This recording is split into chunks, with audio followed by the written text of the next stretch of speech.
Paano sasagutin ang mga taong walang respeto sa iyo? How should we respond to people who hate us, who seek to destroy us, who put us down, who constantly do not like us? Walang tao ang makakaligtas sa pambabastos ng iba. Matanda ka, may sasagot sa iyo. Matalino ka, may hindi makikinig sa iyo. Wala kang pinag-aralan, mamaliitin ka. Mabait ka naman, mamasamain ka. Wala kang ginagawa, gagawang ka ng kwento.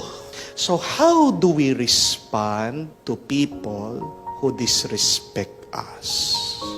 Anong magandang gawin pag napakasama na nila sa iyo? Sundan natin ang halimbawa ng ating Panginoon. Siya'y nagtuturo, siya'y nangangaral mismo sa kanyang mga